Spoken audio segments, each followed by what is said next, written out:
नमस्कार दोस्तों, मैं योगेंद्र पाल एक बार फिर आपका स्वागत करता हूं Yogi's guide to C plus plus में।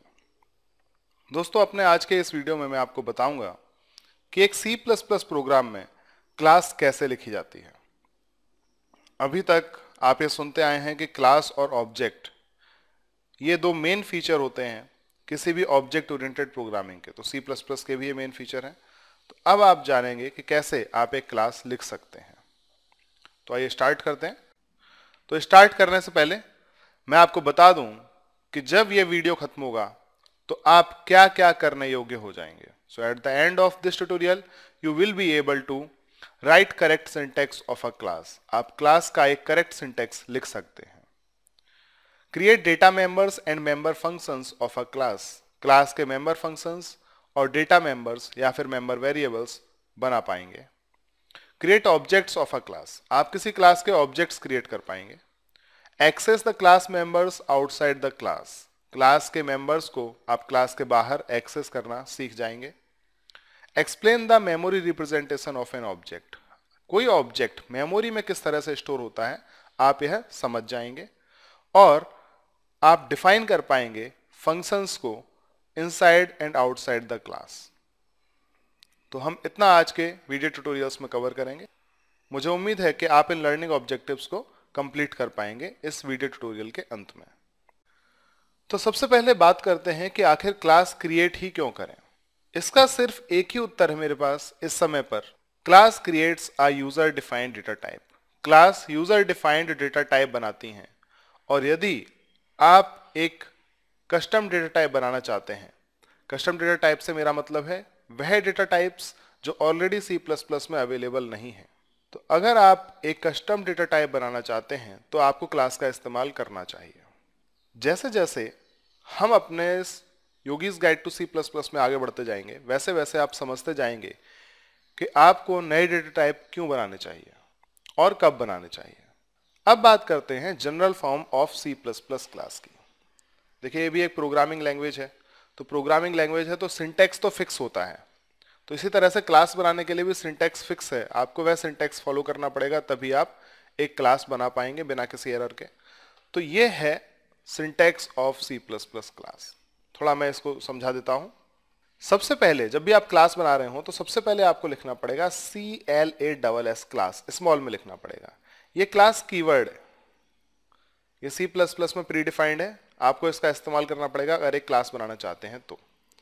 इसके बाद स्पेस देंगे और आप लिखेंगे क्लास का नाम। ये नेम कोई भी आइडेंटिफायर हो सकता है और जो आइडेंटिफायर्स क्रिएट करने के जो रूल्स हैं वह सभी यहाँ पर अप्लाई होते हैं। तो क्लास का नाम आप कुछ भी लिख सकते हैं, जैसे कि A लिख सकते हैं, B लिख सकते हैं, या टाइम लिख सकते हैं, डेट लिख सकते हैं। आप कुछ भी नाम दे सकते हैं अपनी इस क्लास को। उसके बाद आप लगाएंगे ब्रैकेट। इस ब्रैकेट के अंदर क्लास की डेफिनेशन होती है और लास्ट में आप इस ब्रैकेट को क्लोज करेंगे तो क्लास की डेफिनेशन खत्म हो जाएगी।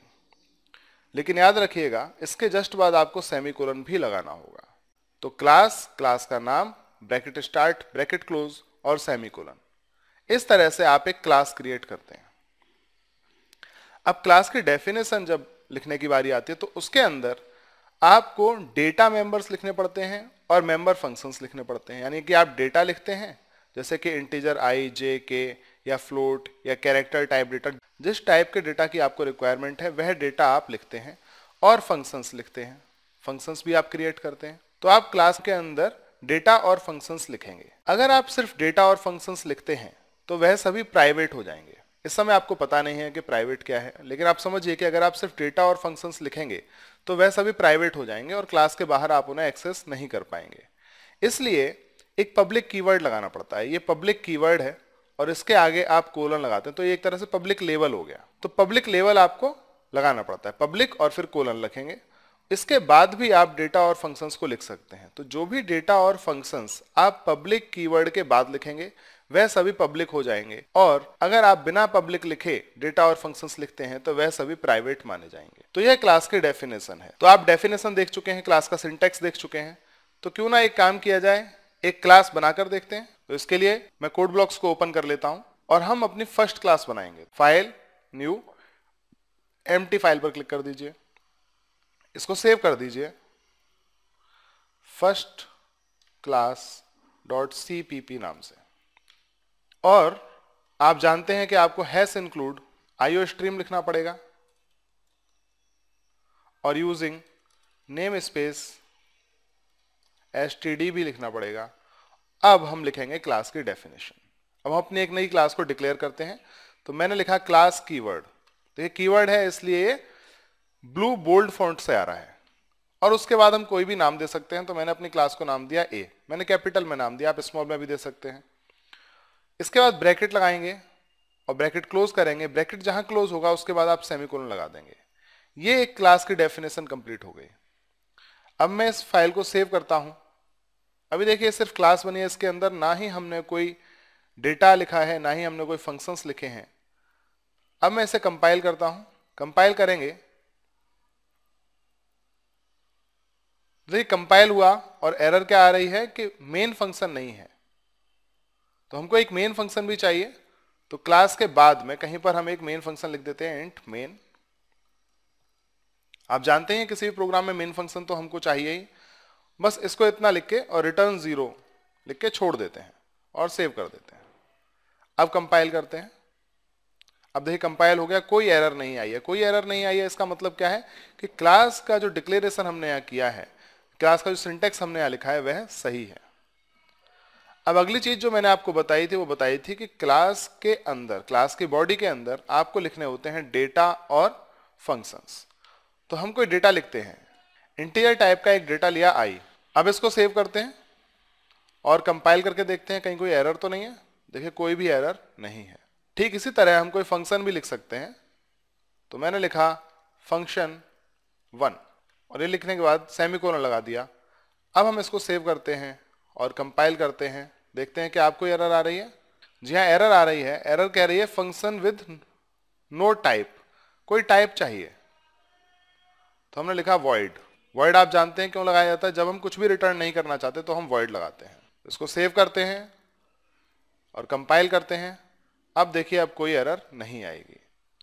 तो इस तरह से क्लास की डेफिनेशन कंप्लीट हो चुकी है। सबसे पहले हमने क्लास कीवर्ड लिखा, उसके बाद हमने लिखा क्लास का नाम, ब्रैकेट लगाया, ब्रैकेट खत्म किया और लास्ट में लगाया सेमीकोलन, और हमने ये बनाया एक डेटा।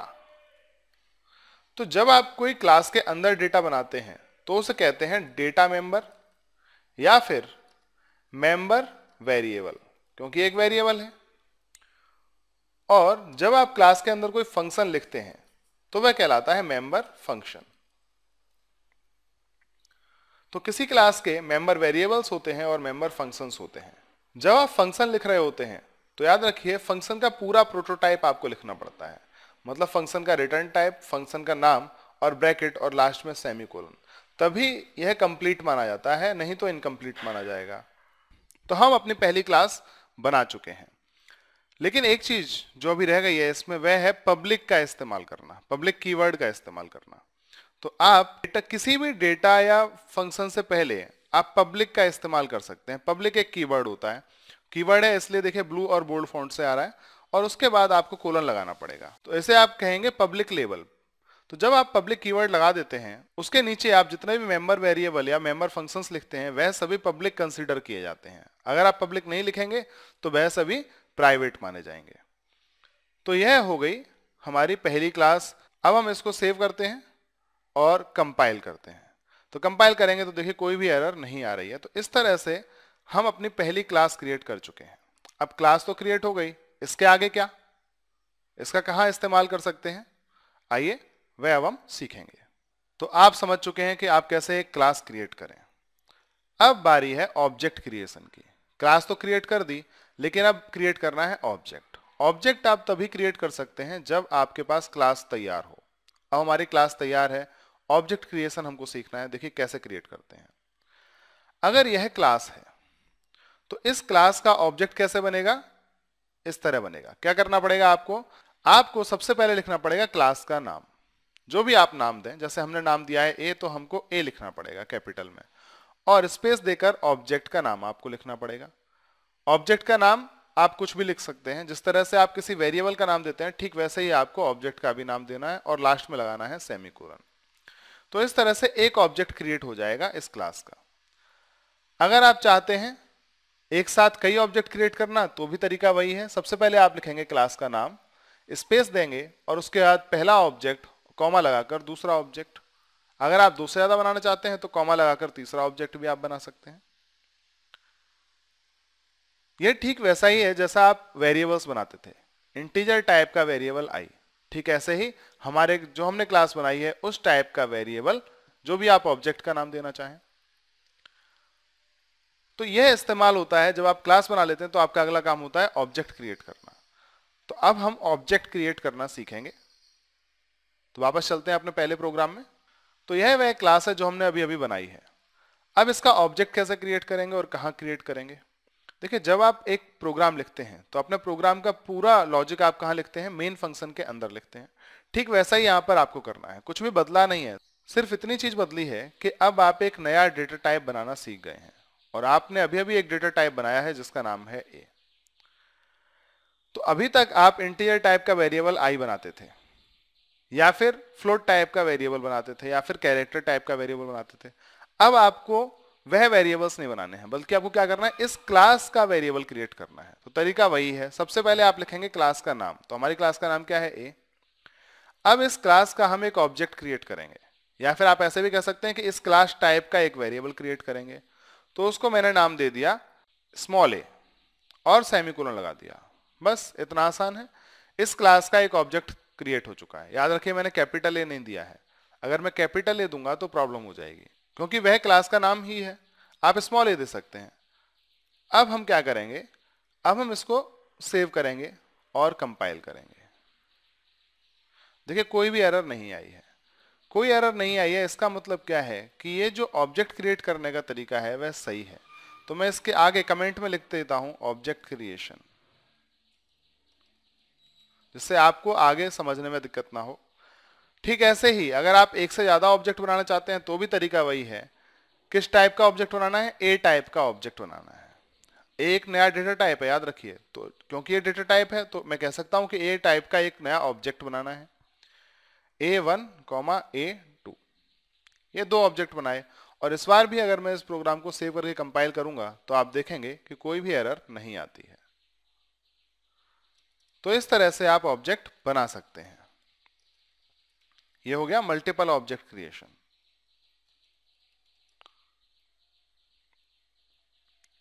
इसमें तो आपको याद भी नहीं करना है, बस जिस तरह से आप इंटीजर टाइप के वेरिएबल बनाते थे वैसे ही आप अपने द्वारा बनाए गए डेटा टाइप के वेरिएबल्स क्रिएट कर रहे हैं। डिफरेंस इतना है कि उनको वेरिएबल्स कहा जाता है, लेकिन इसको क्या कहा जाता है? ऑब्जेक्ट कहा जाता है। तो अब आप क्लास बनाना भी सीख गए हैं और ऑब्जेक्ट बनाना भी सीख गए हैं। तो अभी हमने एक क्लास बनाई है और ऑब्जेक्ट बनाए हैं। इस क्लास के पास कुछ डेटा मेंबर हैं और कुछ मेंबर फंक्शन हैं। क्या हम इनको एक्सेस कर सकते हैं? और कर सकते हैं तो कैसे कर सकते हैं? क्या हम इस आई की वैल्यू को चेंज कर सकते हैं? तो जब तक हम इन मेंबर्स को एक्सेस नहीं कर सकते तब तक हमारे ऑब्जेक्ट क्रिएशन का कोई फायदा नहीं है। तो अब मैं आपको बताऊंगा कि किस तरह से आप मेंबर्स, क्लास मेंबर्स को एक्सेस कर सकते हैं। क्लास मेंबर्स कौन हुए? डेटा मेंबर और मेंबर फंक्शन से सभी क्या कहलाते हैं? क्लास मेंबर्स कहलाते हैं। ये क्लास के सदस्य हैं। तो एक्सेस कैसे करेंगे अब हम वह सीखते हैं। क्लास के मेंबर्स को एक्सेस करने के लिए आपको यूज करना पड़ता है डॉट ऑपरेटर। वही डॉट ऑपरेटर जो आप पॉइंट लगाते हैं वही डॉट ऑपरेटर है। उसका इस्तेमाल करते हुए आप क्लास के मेंबर्स को एक्सेस कर सकते हैं। तो प्रैक्टिकली देखते हैं कि किस तरह से डॉट ऑपरेटर का इस्तेमाल किया जा सकता है। देखिए कैसे हम एक्सेस करेंगे। हमें क्या एक्सेस करना है? आई को एक्सेस करना है। तो मैंने कहा ए क्या है? ऑब्जेक्ट ऑफ क्लास ए। देखिए मैंने स्मॉल ए लिखा है। तो object of class A dot. Dot का इस्तेमाल क्यों करना होता है आपको? क्योंकि आप क्लास के मेंबर्स को एक्सेस करना चाहते हैं। और जैसे ही मैंने डॉट लिखा है तो कोड ब्लॉक्स में मुझे दो सजेशंस दिए हैं। क्या सजेशन दिया है? फंक्शन 1 और आई। फंक्शन 1 क्या है? फंक्शन है, मेंबर फंक्शन है ऑफ क्लास ए। और आई क्या है? मेंबर वेरिएबल या फिर डेटा मेंबर है ऑफ क्लास ए। यही है। देखिए फंक्शन के आगे दो ब्रैकेट लगा है तो समझ जाइए कि ये फंक्शन है, और इसमें आगे ब्रैकेट नहीं लगे हैं तो समझ जाइए कि ये मेंबर वेरिएबल है। तो मुझे इन दो क्लास मेंबर्स को एक्सेस करने के लिए पूछा जा रहा है। मैं किसी को भी एक्सेस कर सकता हूं, तो मैं फिलहाल एक्सेस करना चाहता हूं आई को, तो आई लिख दिया मैंने, ए डॉट आई। ए डॉट आई लिखने से क्लास ए का आई वेरिएबल एक्सेस हो जाता है। तो हम इसको वैल्यू असाइन कर सकते हैं, इसको प्रिंट कर सकते हैं, चेंज कर सकते हैं, बहुत कुछ कर सकते हैं। सो मैंने क्या किया, a dot i equal to 0, मैंने ए आई की वैल्यू डिफाइन कर दी। मैंने ए डॉट आई, मैंने आई वेरिएबल की वैल्यू को इनिशियलाइज कर दिया। तो कितनी वैल्यू दे दी मैंने इसको, 0 वैल्यू दे दी। तो ए है ऑब्जेक्ट, ए ऑब्जेक्ट के आई वेरिएबल की वैल्यू है 0, लेकिन हमारे पास अभी 2 ऑब्जेक्ट और बाकी हैं। तो मैंने क्या किया, ए वन ऑब्जेक्ट के आई वेरिएबल की वैल्यू मैंने कर दी 10, और इसी तरह से तीसरा ऑब्जेक्ट भी है, तो ए टू ऑब्जेक्ट के आई वेरिएबल की वैल्यू कर दी मैंने 20। लेकिन क्या ये सही है, कैसे पता लगेगा? हमें सिर्फ एक ही छोटा सा काम करना है, हमें इसको सेव करना है प्रोग्राम को और कंपाइल करना है। देखिए कंपाइल हो गया, बिना किसी एरर के कंपाइल हुआ है, इसका मतलब ये तरीका सही है। हम यहां क्या कर रहे हैं, accessing class members using dot operator. Dot operator का इस्तेमाल करते हुए हम क्लास मेंबर को एक्सेस कर रहे हैं। तो हम इसको प्रिंट कैसे करा सकते हैं? प्रिंट कराने का तरीका भी वैसे ही है, सी आउट। किसकी वैल्यू हमको प्रिंट करानी है? ए डॉट आई की वैल्यू मैं प्रिंट कराना चाहता हूं। उसके बाद ए वन डॉट आई की वैल्यू प्रिंट कराना चाहता हूं, और उसके बाद ए टू डॉट आई की वैल्यू को प्रिंट कराना चाहता हूं। अब हम इस प्रोग्राम को सेव कर सकते हैं और कंपाइल कर सकते हैं। देखिए अभी तक मैंने इस प्रोग्राम को रन नहीं किया था, क्योंकि रन करने का कोई रीजन नहीं था, कोई भी आउटपुट नहीं था। लेकिन अब यह प्रोग्राम एक तरह से कंप्लीट है। यहां पे हमने क्या किया है, एक क्लास बनाई है जिसका नाम है ए। उस क्लास के 3 ऑब्जेक्ट बनाए हैं, ए वन और ए टू। हर एक ऑब्जेक्ट के वेरिएबल को एक वैल्यू असाइन की है, एक को 0, एक को 10 और एक को 20, और फाइनली हमने उनको प्रिंट कराया। तो प्रिंट होके क्या आना चाहिए, 0, 10 और 20 ये प्रिंट होना चाहिए। तो हम अब रन कर सकते हैं, और रन करने पर आप देखेंगे क्या प्रिंट हो रहा है, 0, 10 और 20 प्रिंट हो रहा है। लेकिन वह बिना किसी गैप के प्रिंट हो रहा है और हमको समझने में दिक्कत हो रही है। तो हम क्या कर सकते हैं, यहां पर हम कॉमा भी लगा सकते हैं। तो इस तरह से हम कॉमा लगा सकते हैं, दोनों आउटपुट के बीच में इस तरह से कॉमा लगाया जा सकता है। अब हम कंपाइल करते हैं और रन करते हैं। अब देखिए क्या प्रिंट हो रहा है, 0, 10 और 20 प्रिंट हो रहा है।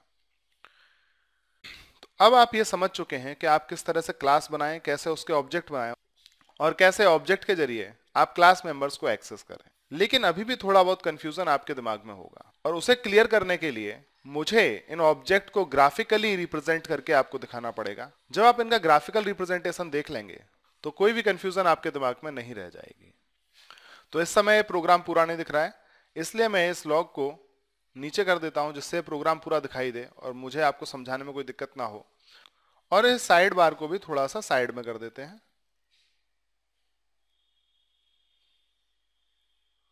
और अब हम इस प्रोग्राम को ग्राफिकली समझेंगे। तो सबसे पहले मैं आपको बताता हूं एक क्लास के बारे में, कि आखिर ये क्लास जब बना रहे हैं आप तो क्या हो रहा है। देखिए जब आप क्लास बना रहे हैं तो हकीकत में कुछ भी नहीं हो रहा है, क्योंकि क्लास क्या है, क्लास सिर्फ ये बताती है कि अगर ऑब्जेक्ट बनेगा तो वह कैसा बनेगा। क्लास कंप्यूटर मेमोरी में कोई भी स्पेस ऑक्यूपाई नहीं करती है। तो जब वह कोई स्पेस ऑक्यूपाई ही नहीं करती है तो उसके बारे में बात करना ही बेकार है। ऑक्यूपाई कौन करता है स्पेस? ऑब्जेक्ट ऑक्यूपाई करता है। तो समझाने के लिए मैं सबसे पहले एक कंप्यूटर मेमोरी ड्रॉ कर लेता हूं।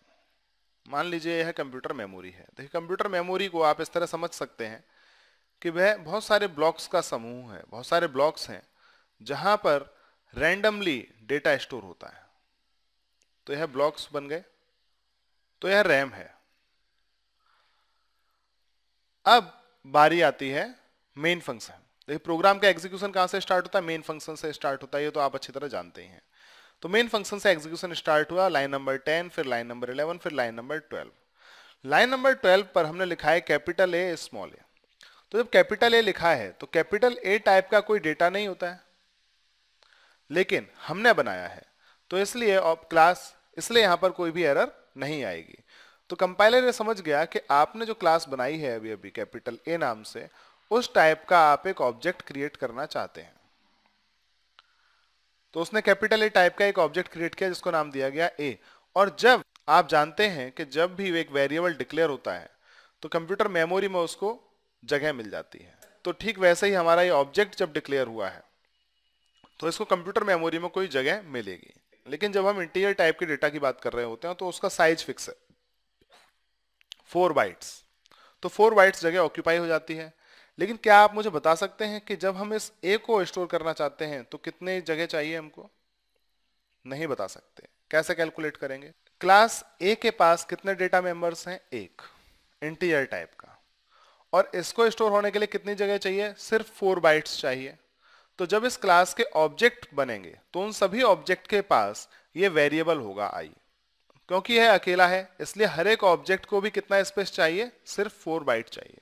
तो इस ऑब्जेक्ट ए को कंप्यूटर मेमोरी में कहीं पर 4 बाइट्स ऑक्यूपाई, 4 बाइट्स दे दिए गए। तो ये 4 बाइट्स किसके हो गए? ए के हो गए, हम ये मान लेते हैं। ठीक ऐसे ही अगली लाइन पर जब हम आते हैं तो हमने ए टाइप के 2 ऑब्जेक्ट बनाए हैं, A1 और A2, और इनको भी रैंडमली कहीं पर 4 बाइट्स असाइन कर दिए जाएंगे। तो माना ये 4 बाइट्स तो असाइन कर दिए गए A1 को और ये 4 बाइट्स असाइन कर दिए गए A2 को। देखिए रैंडमली कहीं भी हो सकता है, वह हमको नहीं पता, लेकिन हमें इतना पता है कि क्योंकि क्लास में सिर्फ एक ही डेटा मेंबर है जो 4 बाइट लेगा, इसलिए क्लास के जितने भी ऑब्जेक्ट्स बनेंगे वह 4 बाइट लेंगे। अगर इस क्लास के पास एक से ज्यादा डेटा मेंबर होते, मानकर चलिए इंटीजर आई होता और इंटीजर जे भी होता, तो 4 और 4 8 बाइट की जरूरत होती, और उस केस में क्लास ए के ऑब्जेक्ट्स 8 बाइट मेमोरी ऑक्यूपाई करते। अगर देखा जाए तो ऑब्जेक्ट को तो पूरा यह स्पेस मिला हुआ है, ठीक ऐसे ही A2 को यह पूरा स्पेस मिला हुआ है, लेकिन एक्चुअली यह स्पेस किसकी वजह से मिला है? आई की वजह से मिला है, आई वेरिएबल की वजह से मिला है।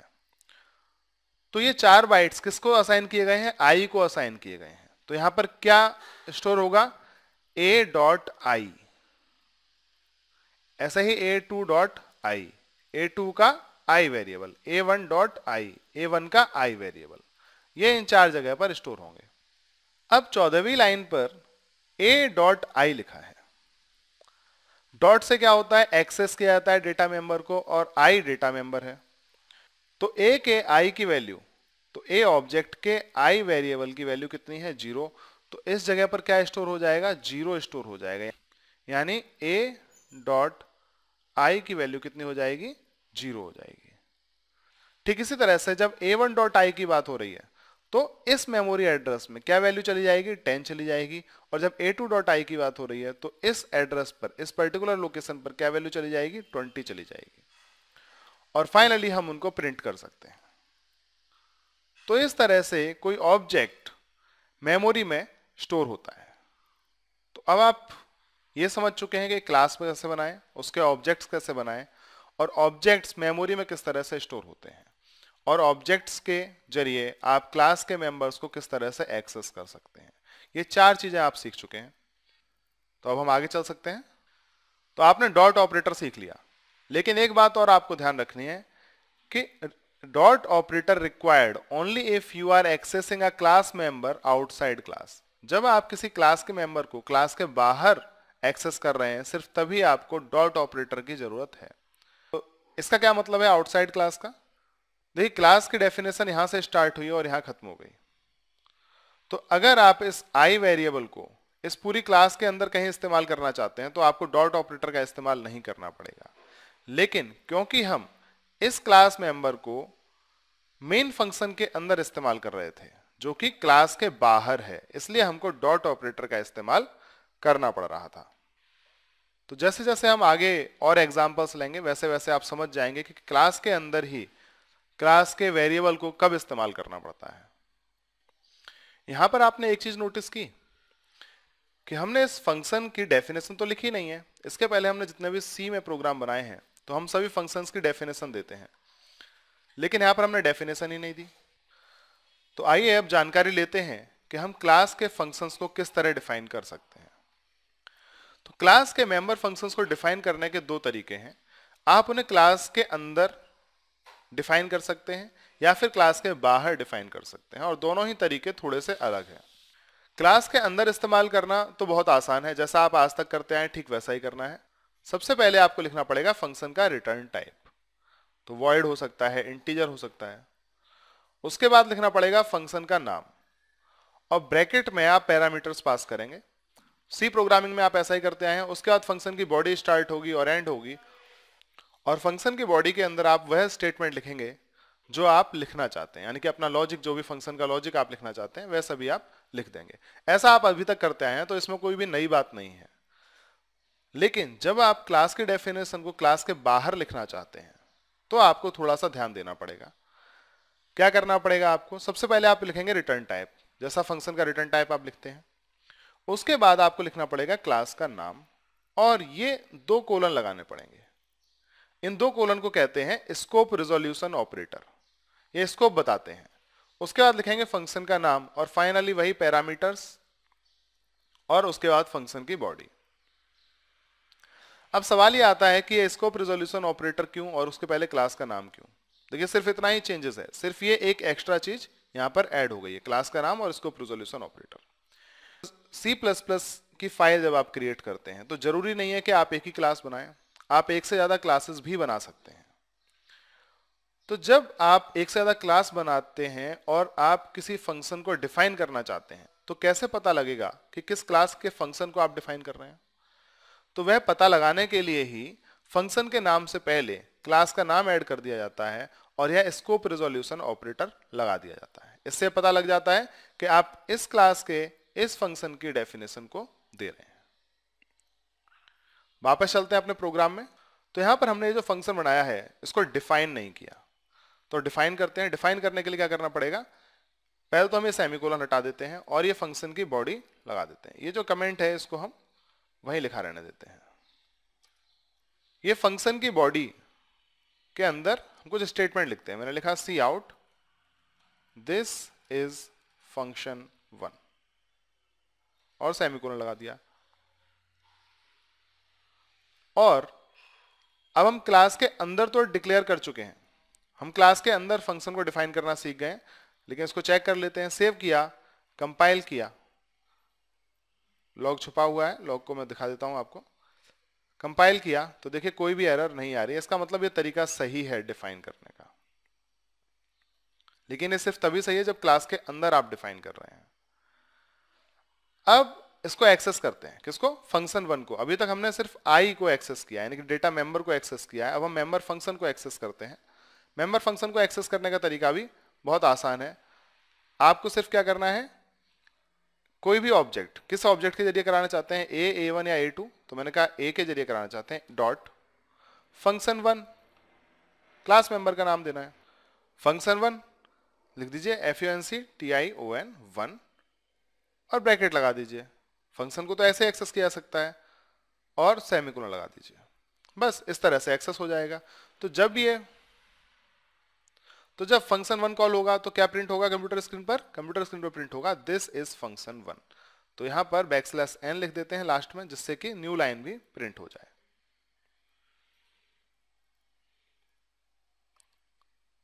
कंपाइल करते हैं, कोई एरर नहीं आई। रन करते हैं तो देखिए क्या हो रहा है, दिस इज फंक्शन 1 प्रिंट हो रहा है, और 0, 10 और 20 प्रिंट हो रहा है, जैसा कि यहां हमने प्रिंट कराया है। तो अब आप क्लास के अंदर तो फंक्शन को डिफाइन करना सीख गए। अब हम सीखेंगे क्लास के बाहर फंक्शन को डिफाइन करना। तो हमें एक फंक्शन का प्रोटोटाइप यहां पर तैयार करना पड़ेगा। तो मैंने लिखा void function 2, ये फंक्शन का प्रोटोटाइप तैयार कर दिया। अब क्लास के बाहर आ जाते हैं और यहां पर फंक्शन की डेफिनेशन देते हैं। तरीका क्या है? सबसे पहले आपको लिखना है फंक्शन का रिटर्न टाइप, void लिख दिया। उसके बाद आपको लिखना है क्लास का नाम। तो हमारी क्लास का नाम क्या है? A, कैपिटल में A है। याद रखिए केस सेंसिटिव लैंग्वेज है, आपको कैपिटल और स्मॉल का ध्यान रखना पड़ेगा। उसके बाद स्कोप रिजोल्यूशन ऑपरेटर लगा दिया। देखिए जैसे ही मैंने स्कोप रिजोल्यूशन ऑपरेटर लगाया वैसे ही क्लास के अंदर जो जो क्लास मेंबर्स हैं वह सभी यहां पर दिखाई देने लगे। और हम किसको डिफाइन करना चाहते हैं, फंक्शन 2 को डिफाइन करना चाहते हैं, तो मैंने लिखा फंक्शन 2। और अगर ब्रैकेट के अंदर पैरामीटर्स की लिस्ट होती तो हम देते, लेकिन फिलहाल तो हमारे पास कोई लिस्ट नहीं है। इसके बाद नॉर्मल है, जैसे आप अभी तक फंक्शन को लिखते आए हैं ठीक वैसे ही आप यहां पर भी फंक्शन को लिख सकते हैं। तो मैंने यहां लिखा दिस इज फंक्शन 2 और न्यू लाइन लास्ट में प्रिंट कर दी। कंपाइल करते हैं, कोई एरर नहीं है। और अब हम इस फंक्शन को भी कॉल कर लेते हैं। तो a डॉट फंक्शन 2 कॉल किया, सेव किया, कंपाइल किया और रन कर दिया। इस बार क्या होगा, this is function 1, this is function 2 और 0 10 20 ये प्रिंट हुआ। तो यानी कि फंक्शन 2 की डेफिनेशन भी सही तरह से काम कर रही है। और अब सवाल ये आता है कि आखिर हम फंक्शन को बाहर क्यों डिफाइन कर रहे हैं, क्लास के अंदर ही जब डिफाइन कर सकते हैं तो बाहर क्यों डिफाइन कर रहे हैं। ऐसा इसलिए कर रहे हैं क्योंकि अब अगर आप क्लास की तरफ देखेंगे तो थोड़ा समझने में दिक्कत होती है। अभी तो इस फंक्शन के अंदर सिर्फ एक ही लाइन लिखी है, लेकिन आप जानते ही हैं कि फंक्शन के अंदर हमेशा एक लाइन नहीं लिखी जाएगी, कई बार ये 50-50 100 लाइन भी हो सकती हैं। तो उस केस में एक नज़र में क्लास के अंदर कौन कौन से फंक्शंस हैं वो दिखाई नहीं देंगे, तो क्लास को समझना मुश्किल हो जाएगा। इसलिए हम क्या करते हैं, फंक्शन के डिक्लेरेशन तो अंदर ही दे देते हैं क्लास के अंदर, यानी कि फंक्शन का जो प्रोटोटाइप होता है वह प्रोटोटाइप हम बना देते हैं क्लास के अंदर, लेकिन उसको जो डिफाइन करने की बारी आती है तो हम डिफाइन करते हैं क्लास के बाहर। तो जहां तक मुझे लगता है आप समझ चुके हैं कि कैसे आप किसी फंक्शन की डेफिनेशन को क्लास के बाहर दे सकते हैं और कैसे फंक्शन को क्लास के अंदर ही डिफाइन कर सकते हैं। अब आप क्लास बनाना सीख गए हैं, ऑब्जेक्ट बनाना सीख गए हैं, क्लास के मेंबर्स को एक्सेस करना सीख गए हैं, फंक्शंस को डिफाइन करना सीख गए हैं। तो अब आप किसी भी तरह की क्लास को बनाने के लिए रेडी हैं। अगले वीडियो में मैं एक टाइम क्लास बनाऊंगा, हम अपना खुद का एक डेटा टाइप बनाएंगे टाइम टाइप का। तो मिलता हूं आपसे अपने अगले वीडियो में, तब तक के लिए इजाजत दीजिए, नमस्कार।